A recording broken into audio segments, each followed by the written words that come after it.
So welcome everybody. I'm Heather Eardley from the Patients Association, and we're delighted to be doing some work with the Herts and West Essex Integrated Care Board on developing patient groups.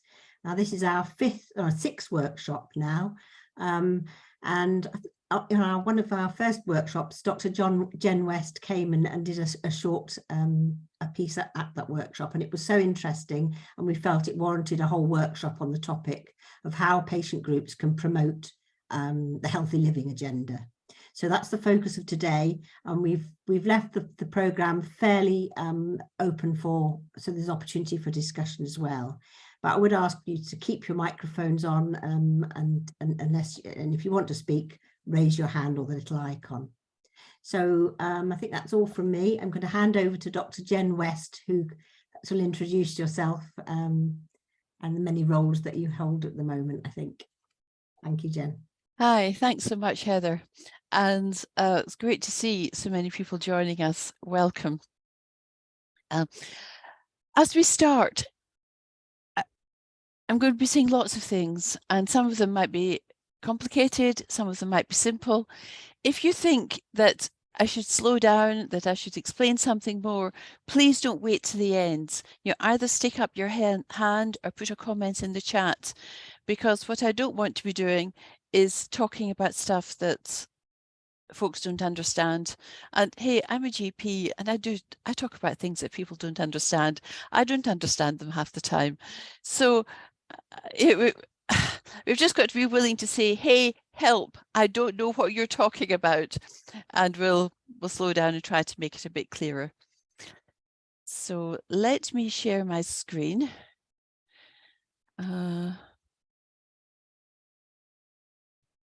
Oh dear, this is it. You'd think we'd be good at this by now, however many years we've been doing it. Right, so I took as my topic, can a motivated patient group help drive a GP practice? Because I see patient groups as backseat drivers, as being people there saying, hey, have you thought about, watch that roundabout that's coming up, turn left here. So I think that patient groups, the people in patient groups are just a fantastic resource that we've got out there. I'm going to take off my watch so that I can see the time and that I don't run over. There we are. So declarations of interest. I'm a GP by background. You can see the list of the things I'm doing now. Probably the one I need to bring to your attention is that I am medical director for a company called Compass Lifestyle Medicine. It's a community interest company that runs complete health improvement courses, and it will come into the talk because I've got some examples from that.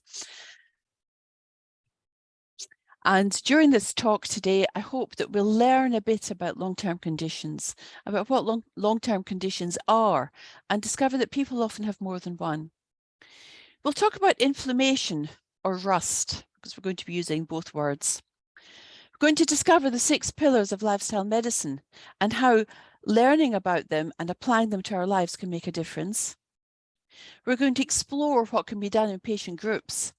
And we're going to look at how you as patient groups can affect the bigger picture. The bigger picture here being the NHS, which is 75 this year, just in case you've missed it. First, a story. I'm going to tell you 2 stories, actually. And the first one's about myself, and it's about how I got into lifestyle medicine. I've been a GP for nearly 40 years. And I was in a practice in West Essex for the last 20 years until 2020, until the pandemic. And just before the pandemic, I was pretty shattered, pretty worn out as a GP. I was exhausted. And then my mum died. She died suddenly. She had a stroke. As she was out getting a haircut.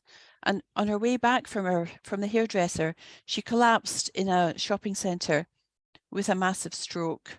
I flew to Scotland to be with her, and I sat with her, with my siblings, while she died. And it drew the rug from under me. I didn't expect it to affect me as it did. Hey, my dad died. I've had other people die in my family. I didn't expect my mum's death really to tip me over, but it did.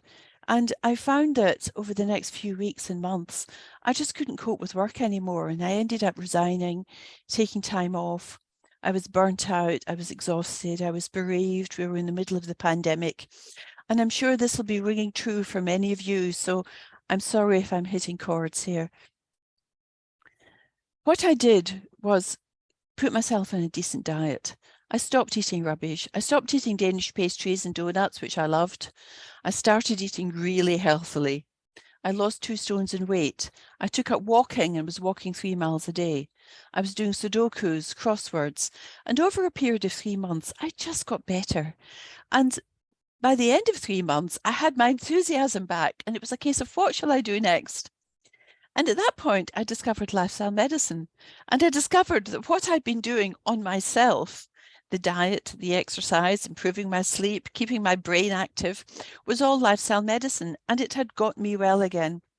And as I learned about lifestyle medicine, I thought, hey, if I'd known this when I was a GP, I could have helped people turn their own lives around in ways that tablets and pills and surgery can't.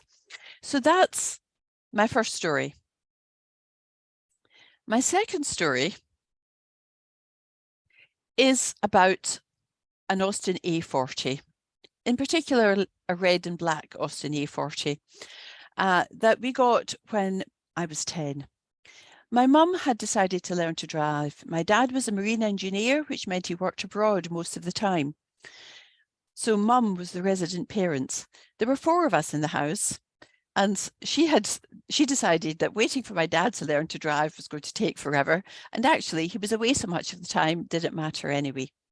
So she passed her driving test on her 3rd attempt and went out and bought this Austin A40, which was already quite elderly when we got it in 1968. And looking at the people on the screens that I can see, I'm sure you remember, most of you remember this car as well. I remember one particular drive in the Austin A40 when we were driving down the west coast of Loch Lomond. Loch Lomond is a beautiful loch, but coming down the side of Loch Lomond with a bang, bang, bang going under the car was really quite disturbing. And my mum knew nothing about cars. You know, she'd struggled to pass her driving test, and she hadn't done, she went and did some mechanics courses after this, but at this time she knew nothing about cars. She pulled into the edge, herself in the front, 4 kids in the car, and a couple of guys stopped and jumped out and came over to help. And they very quickly found out that the problem was that the exhaust under the car had broken in 2. And it was going bang, bang, bang, bang, bang as we were driving along the road. It was a really loud clatter. And they helped her tie it up with some wire, and we limped home. A couple of years later, our beloved A40 failed her MOT. My mum came back from the garage that day and she said, the mechanic says it's failed. And she said, the only thing I could do is take out the carpets and pour a bucket of paint into the front footwell because there's so much rust there. So the car didn't look like this one in the picture, it didn't look quite that bad, but she had enough rust to fail the MOT. And it's not only cars that get rusty. I'd like to suggest that what happens to us as human beings is kind of a form of rust. And that first of all, a bit of terminology. The diseases that we associate with getting older are very often called long-term conditions. So that's diseases like diabetes, being overweight or obese, heart disease, bowel disease, diverticular disease, IBS, some forms of cancer, some lung diseases, lots of other things too. Those diseases we call long-term conditions. And long-term conditions are different from things like a broken leg, which you'll get better from. A cough or a cold that you'll get better from in a week or 10 days. So I hope you're getting the differentiation between these acute illnesses that you will get better from, broken arm, broken leg, flu, and the long-term conditions which come and live with us, like rust. And those long-term conditions can be treated by medicines. There's lots of drugs, lots of medicines out there that are able to help them, but they can't cure them. So medicines for diabetes will help lower the blood sugar, but they also might make you put on weight. Medicines for depression, for anxiety, might make your mood feel a bit better, but they might also upset your tummy. Medicines for pain can also cause constipation. So drugs can have good sides and bad sides. And I'm not dissing modern medicines, because without them, we'd be in a tougher place. But they're not the only way forward. I love this cartoon. I'll just read it to you if anyone's got problems with eyesight. It says, right now, I take one blue pill, a purple pill, an orange pill, a white pill, and a yellow pill.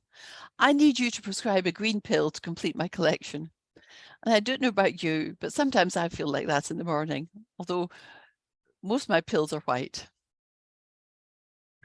This is just a little graphic, a little picture of the number in the UK who have long-term conditions.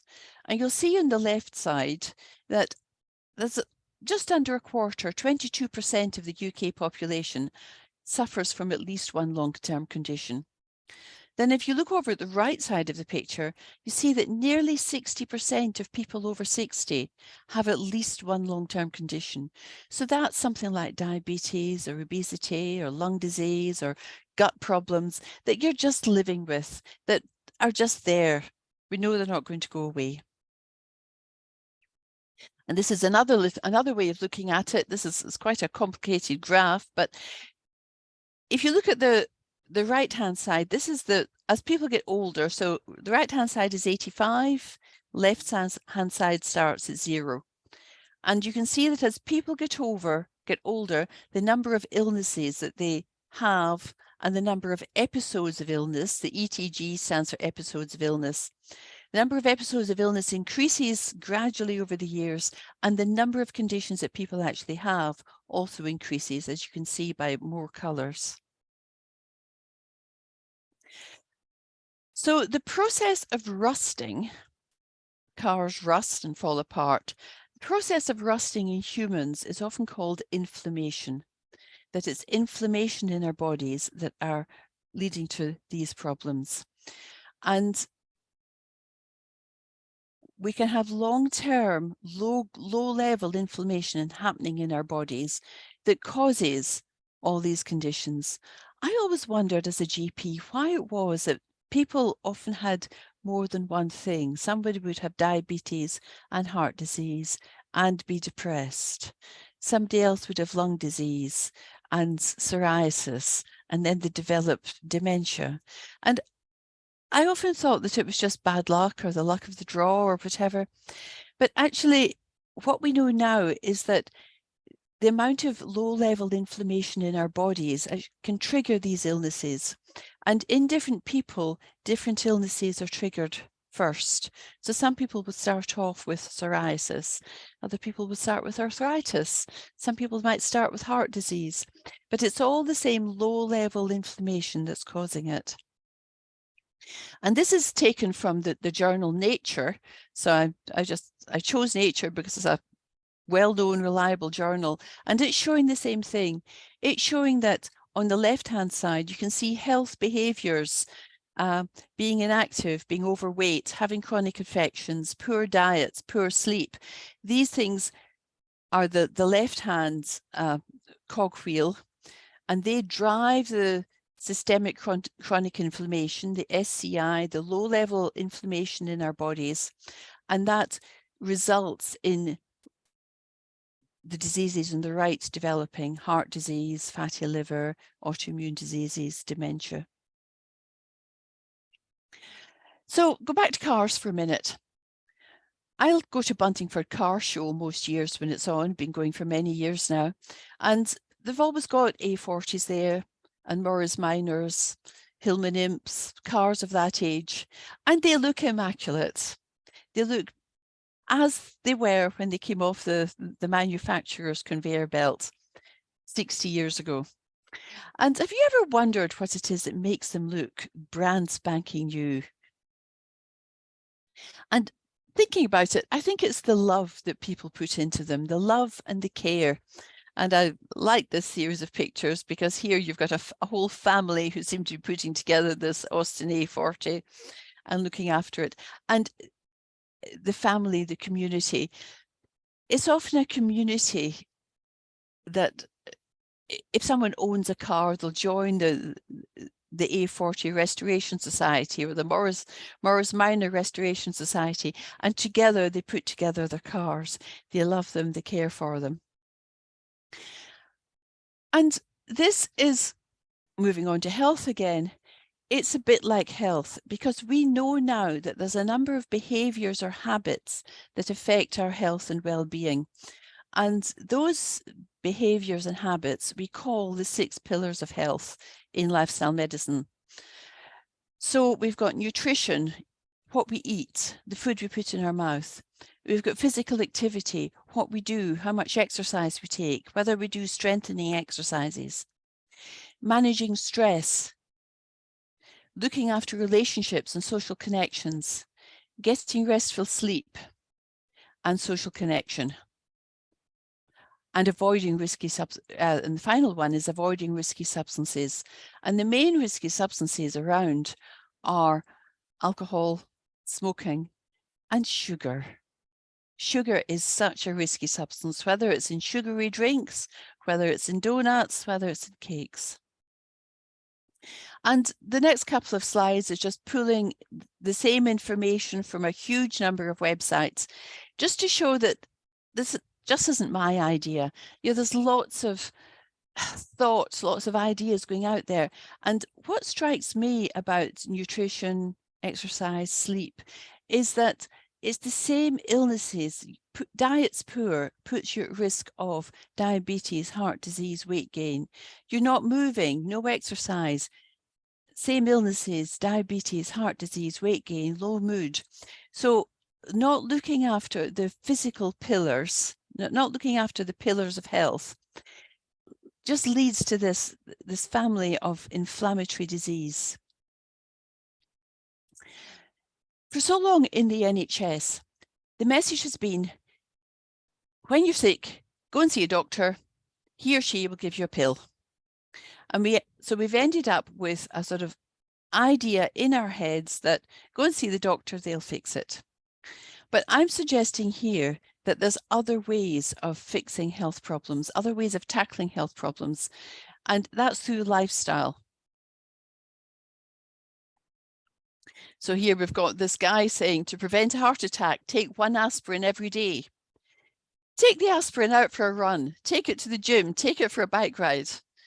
So it's recognizing that it's not the aspirin, not aspirin has been shown to help, but it's the other stuff. It's the going for the run, it's the eating properly.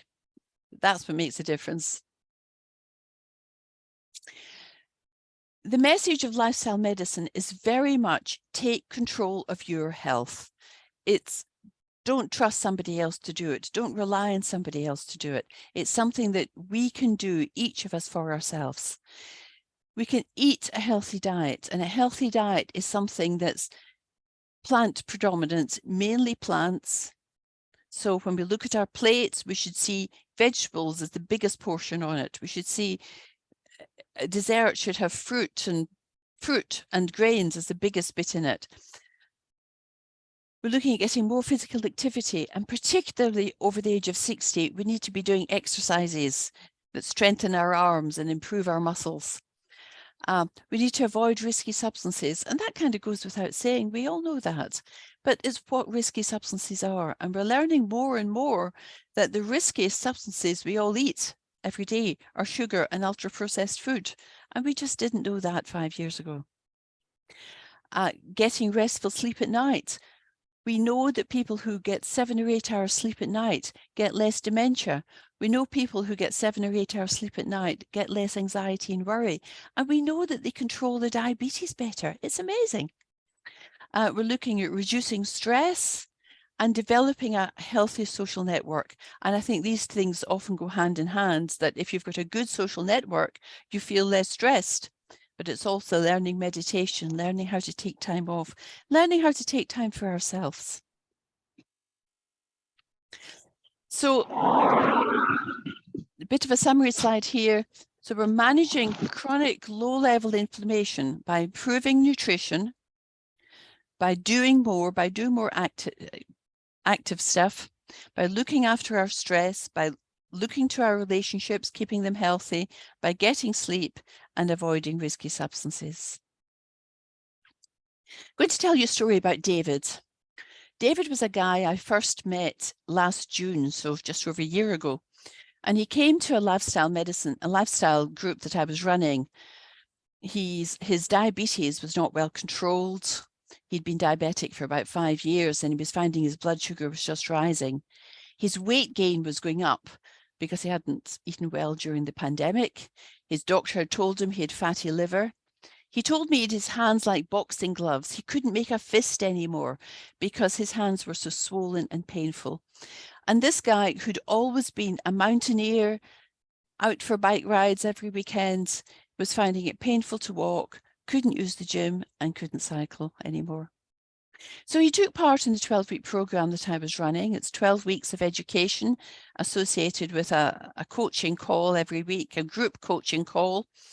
And during the 12 weeks, he lost 3 kilograms and he dropped his blood sugar. He was back in the gym. His hands were not swollen and he was raring to go. A year on, he sent me a WhatsApp and he said, Jen, I've just had to go out and buy a new belt. I've lost 7 inches from my waist. So the 12-week program was a starter for him, but he's carried on over the past year. He said, my liver's back to normal. I'm meeting my diabetes team next week to ask if I can stop my diabetes medicines. My joints aren't swollen. My blood pressure, and he told me his blood pressure numbers, and they were fantastic. And he was back to doing weekend walks. He was going away. He was going out with his wife for whole weekends walking, which he just could not have imagined doing. And this was through changing his lifestyle. He'd tried the drugs. He'd been on diabetes medication. He'd been on heart disease, blood pressure medicines, and they weren't fixing it for him. David isn't the only one. Karen is 75, and she did the lifestyle medicine course that I was running, the CHIP course. And for Karen, the main thing that she noticed was that her sleep improved. Because when she started the course, she was sleeping 2 hours a night, another 2 hours. She was always feeling tired. She was feeling sluggish. She was eating badly. She wasn't exercising. She joined an NHS-funded CHIP course. It was in Mid and South Essex. And she dropped her HbA1c by 15 points. And anyone who's diabetic knows that going from 75 to 62, which is what she did in her HbA1c, is fantastic. She started walking. She even joined a gym. But the thing that made the biggest difference to her was her sleep. And Andrea was another one who she was part of the same course. And she, at the end of the course, she said, Jen, what's made the difference is that I now understand my diabetes. I understand that it's a serious illness. It's not just something that I can take a few pills for, but that it's serious and I can turn it around. And that's what Andrea is in the middle of doing. She's lost 10 kilograms already. She's swimming and her blood sugar is just dropping. And this is a slide that I love. This is about heart disease. And this guy, it was back in 1996. This is an angiogram, which is where somebody has had a heart attack and they have dye injected into the arteries of their heart to see where the blockage is. And you can see in the left-hand picture that at the bottom end of the slide, it becomes a very wiggly line. And that's where this guy's heart was blocked. And this was why he's had the heart attack. And he chose not to have surgical intervention for his heart disease. He chose to go on a lifestyle program, which involved changing his diet, increasing his exercise, managing his stress. And you can see 3 years later on the right-hand side, he's just got more arteries in his heart. And this particular one that's wiggly in the left-hand side has become completely normal. And heart disease can be reversed by lifestyle medicine. It can be turned back. Diabetes can be turned back by lifestyle change. This is a little bit it's quite a heavy slide here, but is looking at long-term conditions in the NHS and where we are on a day-to-day basis in practice. And you can see that 50% of all GP appointments are about long-term conditions. 70% of healthcare spend is long-term conditions. And 1/3, 33% of GP appointments are for people with more than one long-term condition. And I'm hoping that you're thinking, why are people with long-term conditions seeing GPs? Because so much of management of long-term conditions is about changing the way we eat, exercising more, looking after our mental health. And that can be done with the aid of supportive groups, health coaches, social prescribers. You don't need a doctor to give you advice about diet. I just read up on what I should do. We can read it, we can hear it in podcasts, we can all find ways of getting the information that we need to improve each of the pillars. So where does the patient group come in? Well, keeping an elderly car on the road is not the number of hours it spends at the mechanic that makes a difference. It's the number of hours that the owner spends loving and caring for it. And any owner of an old car will tell you that. It's not the garage. The garage will help change the carburetor or help do the really mechanical stuff, but it's the care and the love that goes into it that keeps that car going. And it's the same with us. It's looking after the pillars, looking after our own diet, keeping active, doing what we can to get as good night's sleep as we can, staying in touch with our neighbours, staying in touch with our families, and forgiveness. One CHIP course, one of the health improvement courses I led, there was a guy on it, I'm going to call him Mark, and Mark had foot ulcers in the sole of his feet. He was diabetic with foot ulcers, and he was so unwell that the district nurses were calling to see him twice a week to look after his foot ulcers. And he joined the CHIP course, and he was changing his diets, and he was doing a bit more movements, although he was advised not to move much by the district nurses because of the ulcers on his feet. And we got towards the end of the course where we talked about forgiveness. And I found this hard because I didn't know how it was going to go down. It was the first course I'd done like this. But we talked about forgiveness and how we all hurt people in life and other people hurt us, and that we've actually got to forgive them and forgive ourselves. And at the end of the meeting, Mark said, I'm going to write a letter to my wife. I need to forgive her. And the story was that his wife had left him 3 years before, and he'd felt really miserable since, and he had a chip in his shoulder about his relationship with his wife. The next week when we met on the CHIP course, Mark said, I wrote the letter. He said, I'm not posting it, but I wrote it, and I've forgiven my wife. And then a bit later, he said, and my foot ulcers have got better. The district nurses stopped coming. And the power of forgiveness in healing is something that we ignore so much. So this is where you're reducing our stress, improving our social connection. There's just so much in it and so much benefit we can get from it.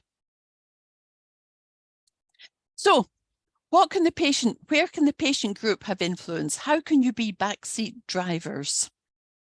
I think the first thing to do is to start with education. Educate yourselves first. As I've educated myself, as I continue to educate myself, is find out what's happening, what we can do to make a difference for our own lives, how we can improve each of these 6 pillars for ourselves. And then as we learn about it, provide education in a way that the practice will understand. Now, you know your practices. Some practices, they'll just want links to podcasts. Other practices, they'll want leaflets. Some places they might want meetings, lunchtime meetings or evening meetings. They might want posters up, although there's so few people go to surgeries these days that putting up posters isn't nearly as useful as it used to be. So it's finding a way of educating people in a way that's accessible to your practice. And I would say start up some groups, walking groups, weight loss groups, groups that focus on chair exercise in the waiting room at lunchtime. If you've got a biggish practice, you might look at stroke groups, multiple sclerosis, diabetes. You might be able to do that within the practice, or you might want to do it within your PCN or within your town, whatever works for you. And one of the big things is campaign for change. The NHS is brilliant at delivering drugs, brilliant at delivering operations, interventions, but not so good at helping us look after ourselves. I think there's a feeling of guilt almost, and I don't know, of sort of not knowing how to give the information in a way that's acceptable, a way that people will receive it. There's always somebody who's going to be saying, you're telling me it's my fault. And I'm not telling you, we're not saying to anyone that it's their fault, but we're saying there's these 6 pillars. And if you look at these 6 pillars and improve those, your health will automatically improve.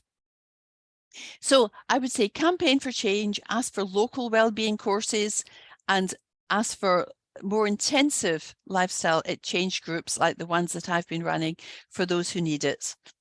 Some people will get away with using an app. Some people will change their life using a book. Other people will need a 12-week course.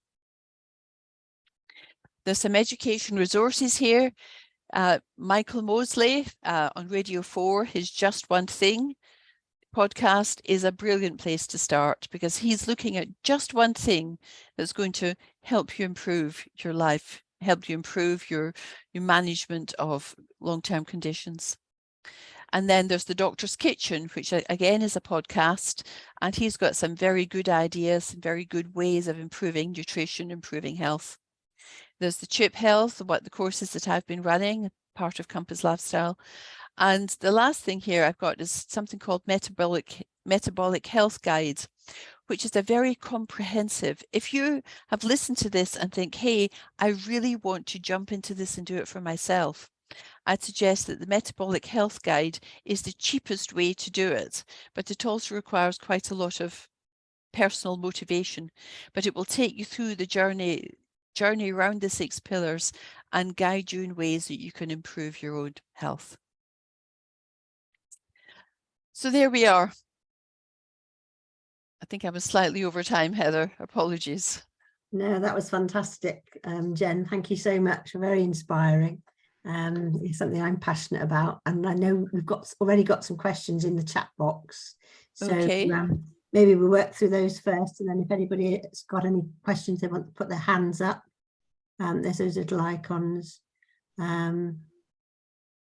Right, I'm going to start with Kevin's question. Is lifestyle medicine the same as functional medicine? Fantastic question, Kevin. Functional medicine includes lifestyle medicine.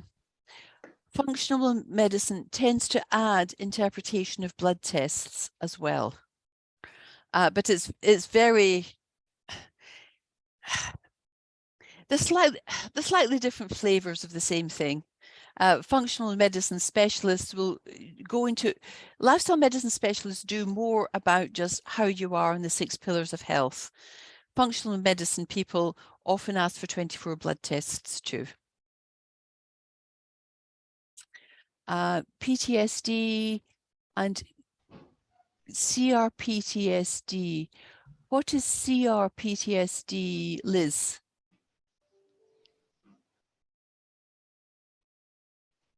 Combat-related stress. Oh, combat-related stress. Yes, I would. Yeah, I think that I would count them as long-term conditions, certainly, because they are long-term, and they have one of the things they do is increase the level of low-level inflammation in the body. So it puts people at risk of all the diseases that we've talked about. People with PTSD, again, become at risk of cancers, become at risk of diabetes, heart disease, just because of the inflammation changes going on in the body. Yeah, so absolutely, I would count them as long-term conditions. Thank you.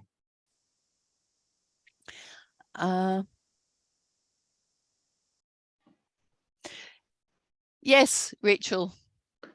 Why?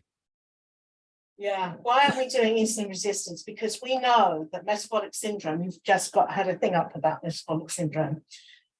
It takes up to 20 years to develop type 2 diabetes. And it's probably the first thing that you will know that there is something wrong with your body. Sometimes it's not, sometimes another illness is coming on. If you actually knew that you were insulin resistant as opposed to insulin sensitive, you could actually change your diet sooner and avoid. And we don't do that on the NHS. That's called preventative medicine. So you are dead right. Where are you, Rachel, and what's your passion in life, and what are you My changing? passion in life is I've reversed my type 2 diabetes. I've been in remission. Congratulations. I've been in remission for 3 years. It took me 4 years to do it, by the way. It didn't happen overnight. I had a series of illnesses. I learned about this. I am very low carb. I didn't choose to be. I do wear a glucose monitor to tell me the good, the bad, and the ugly. But I learned what foods affected me, and that's why I'm very low carb. I am interested in your CHIP diet because I'm diet agnostic. Okay, I do not believe that one diet fits all, because for 30 years I followed the low fat diet and it ended up a rolling ball going downhill. I'm now learning what works for me, and I actually lost most of my weight not exercising. I'm now exercising, and the rest of the weight is coming up. Yeah, totally agree, Rachel. There's no one diet that suits all. Just as the Inuits, the Eskimos, the hunter-gatherers in Africa, there's the fish-eating people in the South China Seas, they've all got incredibly different diets, but they can be very healthy. The other thing I pick out on, I agree with you with sugar, the other one is our seed oils. One of the things I have been doing, hi Joan, I know Joan very well. One of the things I've been doing is I've been researching diets so people have a relatively amount of carbohydrates in their diet, but they're healthy. They don't have our metabolic syndrome, and it is because of the introduction of seed oils. And the seed oils are made with all sorts of things that are just not good for the body. But because it's low fat, and there's a whole bunch of arguments about fat, we won't even go into here, it has caused a lot of issues.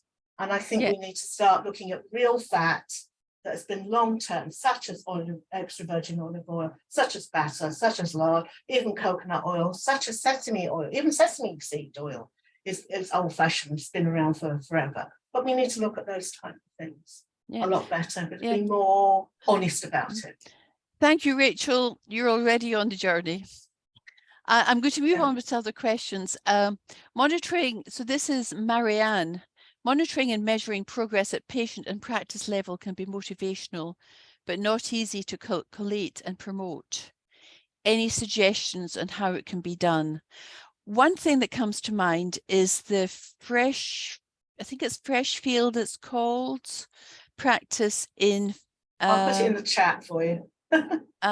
Where's the Finching Fields?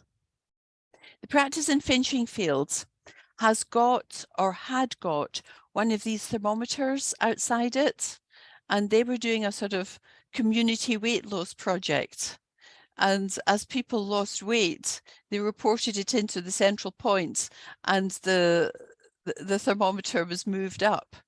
So that was something that worked for them. It's something you could do in a website. You could have your practice website. You could have a plate or a thermometer or something. You just need somebody central to collate the information. Anybody got any ideas for how to motivate monitoring and measuring progress at a practice level? Any patient groups got anything around that?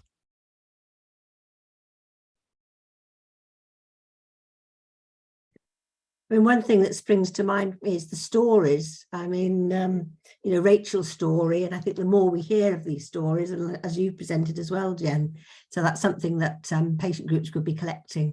Yep. So, we've got another question. Someone's got their hand up. Louise Connolly. Louise?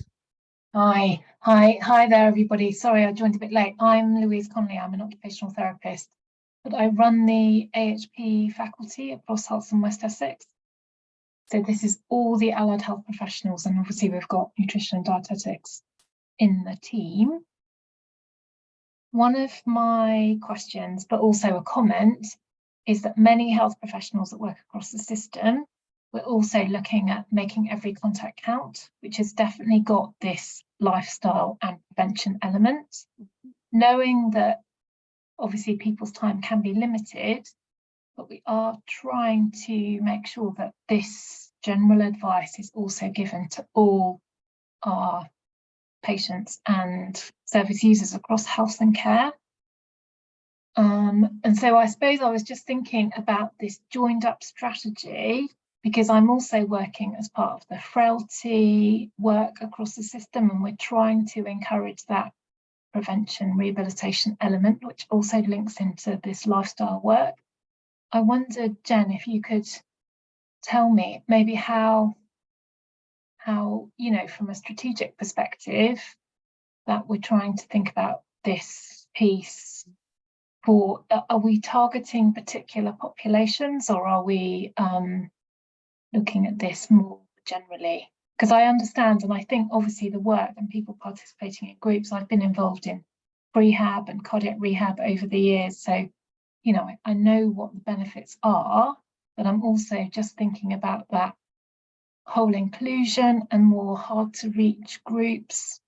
You know, there are great resources available, but actually we know that if you live in parts of Boreham Wood, that people's you know, life expectancy and things are very different, aren't they, across different parts of the county in terms of people accessing information and also having access to this type of support.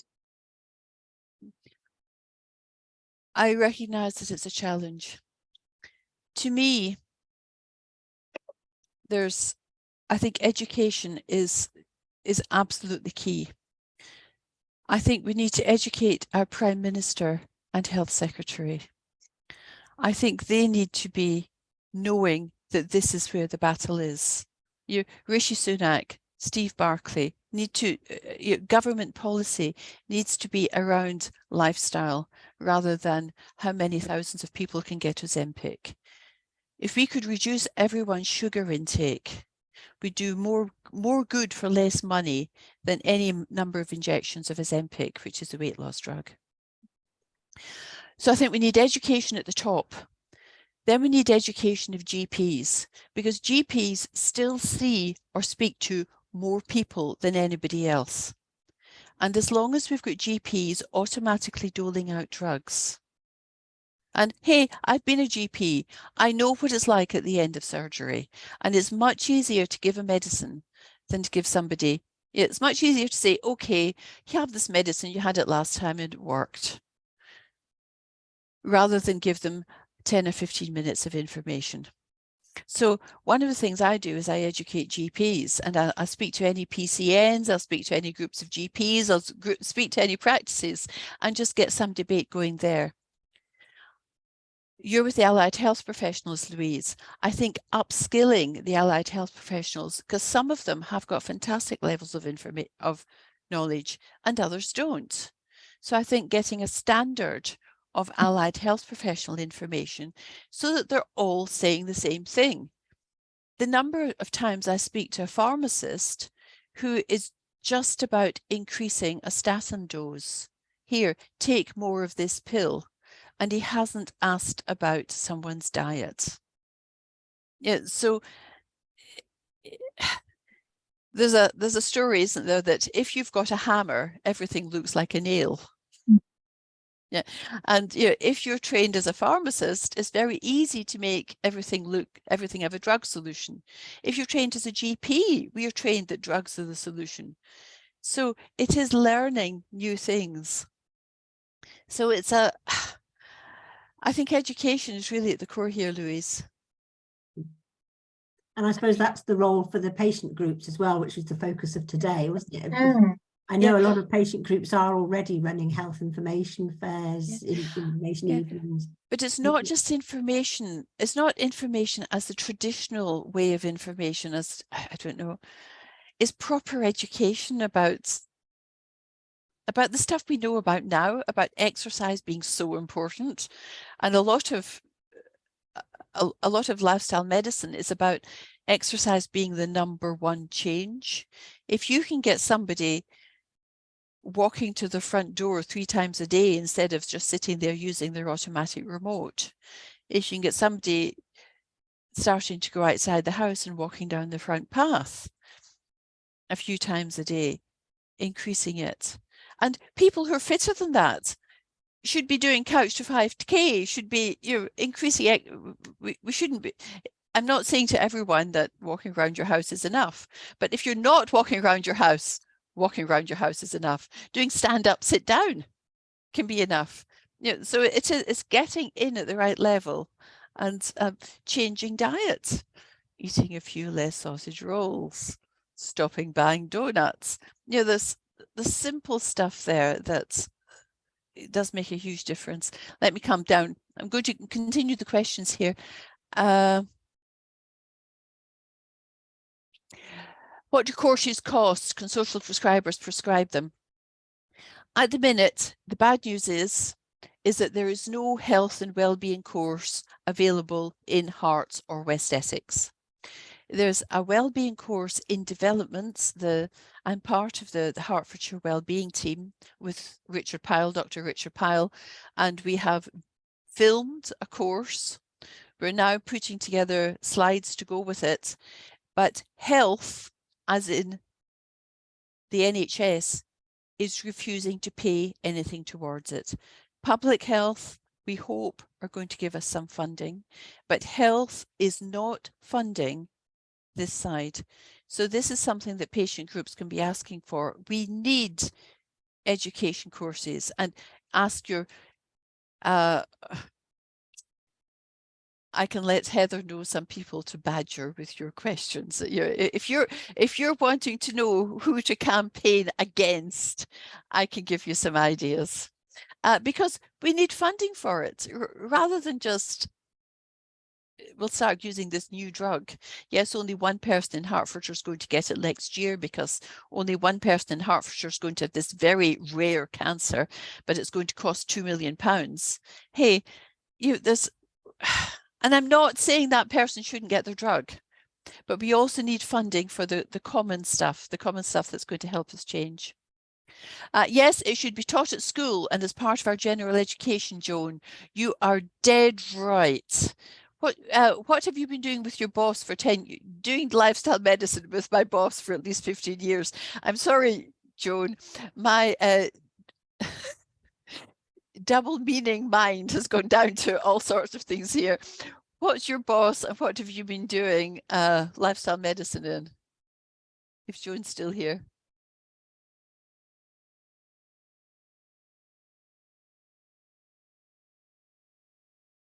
I know Joan. She was a nutritional researcher. Oh, brilliant! For the best part of, and she knows a lot about food. Okay. And she's a friend of mine, so that's how I know Joan. If she was here, I'm sure she'd answer. But, totally makes sense. Yeah. And she learned a lot about the benefits of real foods. But that was in the 1980s and 90s, and we were so down the low-fat diet, sugar, processed food. It's rubbish. Yeah, we've just been doing the wrong thing for so long. But I totally agree that getting into schools, and that maybe that's somewhere that patient groups can get involved. Some practices are in areas that have got a school that's almost contiguous with it, and you could get involved with taking some of this knowledge into school. How do you advise people to learn what works for them? Diet, using smartwatches, reducing medications, side effects. That's from Kevin. I think there's some things that we know are right for everybody. And I think that is reducing or cutting out alcohol, stopping smoking. And I think the next thing is reducing refined foods. So reducing donuts, shop-bought cakes, in fact, all cakes, but especially shop-bought cakes, sausage rolls, things with pastry in it, processed, the ultra-processed foods. That applies to everybody. I don't think there's anybody who benefits from alcohol, smoking, and highly processed foods. So I think starting with the no-nos, the sort of population no-nos is good. I think when it comes down to individual, to personalization of diet, that's much harder. I think that generally eating more plants and eating less meat is good advice. But some people will find that, you know, they're allergic to tomatoes or they're allergic to strawberry. Some people have got particular allergies or particular problems with foods. So that comes down to personalization as well. Some people don't tolerate gluten well, so they wouldn't be eating bread.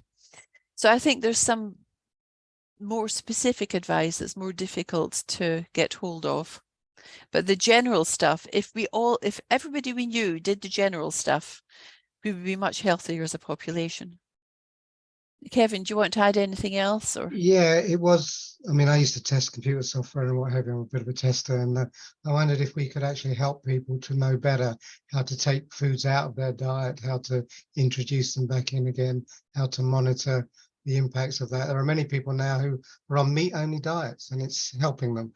You know, there is no sort of there is no sort of limitation really to the variation in what works for different people, and just wondered if we could help people to learn how to do that, because people do yo-yoing around, you know, they really don't know what they're doing when it comes to a sensible testing process to eliminate and to check on what it is that they have bad reactions to. Yeah, that's a hard one, because we do have practice dietitians. My hesitation with practice dietitians is that they're often not very flexible people because they've been trained in a certain way, and they're stuck to working in that way. Nutritionists tend to have their own bents, their own leaning, but a decent nutritionist is probably, if I was wanting dietary advice, I'd be asking a decent nutritionist. I'd be following somebody who was reliable online. The Doctor's Kitchen guy, Rupi Ajula, is very good. Tim Spector. Tim is very broad thinking, and he's very willing to change his mind. That's one of the things I like about Tim Spector, that he'll start off and say, this is what I was doing, and this is what I'm doing now, and this is why I changed. And he'll say, go and try it out for yourself. He's not setting rules. I think there's so many foods available, and we are so different as people that to have one absolute rule isn't the right way forward. We're unfortunately running out of time. So we've only got a few more minutes left. Okay. Are there many more questions? There's lots of stuff in the chat, but I think a lot of it is sort of ideas and suggestions. So what we can do is we'll work through all those, and if there are any questions that haven't been answered, we can circulate those. One of the points made was around Kevin Hallahan, who's on the call. When we were designing this workshop, we did wonder about incorporating the health inequalities aspects to someone else raised. So we're thinking that we'll run a separate workshop on that. So any ideas that you've got on that, please let us know. Just before we go, well, if Kevin wants to say a few words, I know Neela, you had your hand up. Do you want to say anything? You're on mute. I was 5 minutes late joining the meeting, so I missed some of the PowerPoint, and I wonder whether we could have the PowerPoint. Yes. Because to me, it is empowering people with information is what's most important. I work with 29 faith, cultural and community groups, and it will be immensely useful for me to send this information to them, because the amount of times that I keep saying you don't have to have rice, chips and bread every day. Can you stop it? You don't have to have potato and rice and bread all at one meal. Just have rice and cut out the bread and the potatoes. And we have this long conversation constantly. What vegetables do you have? Do you have spinach? Do you have peas? Do you have any vegetables? Because that is not part of sometimes in their diet. They have pulses and rice. Thank you, Neela. That's, yes, a very good So point. Yes. I think, yeah. We will make, Thank you. we will have all the slides will be circulated, and Jen's also produced a PDF, I think, haven't you, Jen? Brilliant. on Yeah, the tool. PDF will be circulated and the slides will be on some sort of centre. Yes, a we've central got our, point. We've got our website resource Yes, page yeah. for patient group, so we'll send you the link for that. Thank Yeah, you. the slides are it's such a big document that sending the slides around is quite cumbersome. It takes up a lot of memory.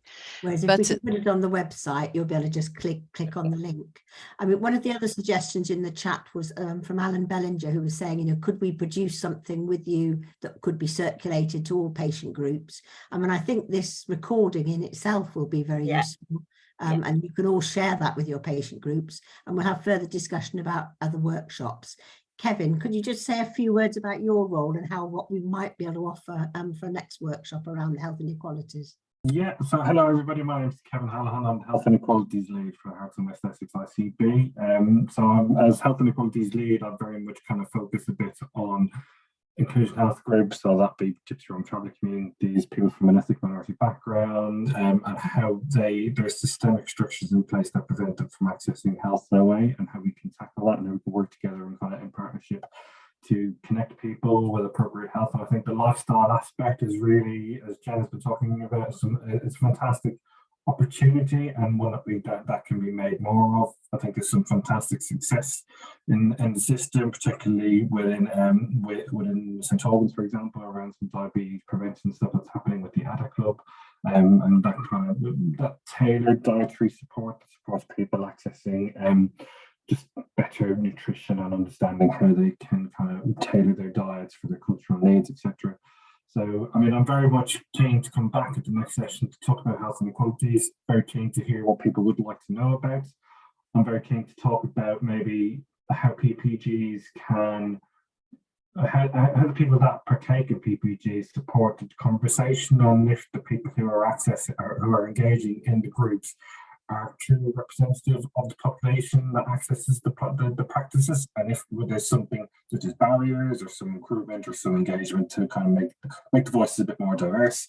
So I'm very happy to kind of come back and kind of talk through population-based information on data and health needs, anything really. I'm very happy to if people have any particular interest about health inequalities, and I can give a broad stroke or I can give a specific stroke, but very keen to tailor it for your needs as well as a group. Thank you, Kevin. So please send us in your ideas, anything that you feel that you want more information on or you'd like a workshop on.